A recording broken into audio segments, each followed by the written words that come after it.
former Kapitan Cesar Tambalke, ato head elder, kay Cap Anali, kay Pastor Orly, kay Pastor John, kay Pastor Herman, at kay Sir Fernando, at sa lahat po ng andito sa ating celebration. Magandang umaga po, lalong-lalo sa atong mga pastors, hinala po pag atong mga barangay officials. Pasensya po na huli, actually medyo back-to-back po talaga atong mga schedule ngasing. May ikakasal pa nga po ako ng 9. Pero singganin ako, is masaglit po anay ako delay kasi I want to express of course my congratulations and deep appreciation sa ating Ojongan Seventh-day Adventist Central Church.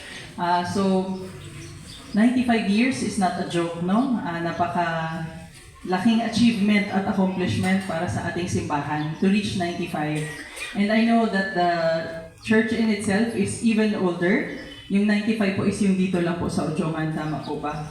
And dili sa Ongani po. So, parang kumbaga, you have had your presence and influence dito po sa bayan ng Ojongan for almost a century. So, kung maiisip natin, parang sabay ang galaw ng kasaysayan ng ating mahal na bayan at sabay ang kasaysayan ng ating mahal na simbahan. Yan ay parang magkatuwang, no? Kumbaga parang vines na nakabuklod. Kung ano man po yung kasaysayan ng ating bayan, ay may impluwensya sa kasaysayan ng ating simbahan. At ganoon din po vice versa, no? Na yung kung ano man ang kasaysayan ng ating simbahan, may impluwensya din kung ano ang tinatahak na landas ng ating mahal na bayan sa ngayon. And I would really like to thank our Ojongan SDA Central Church for being one of the pillars of our town. Nakikita naman po natin ang ating mahal na bayan ng Ojongan ngayon, kung saan by January 1, 2025, tayo ay aakyat na sa first-class municipality. We are the only first-class municipality in the province of Romblon. The next step is already cityhood. Pero syempre, mga ano pa po kayo na, medyo marugay-rugay pa po, mga 5 to 10 years siguro.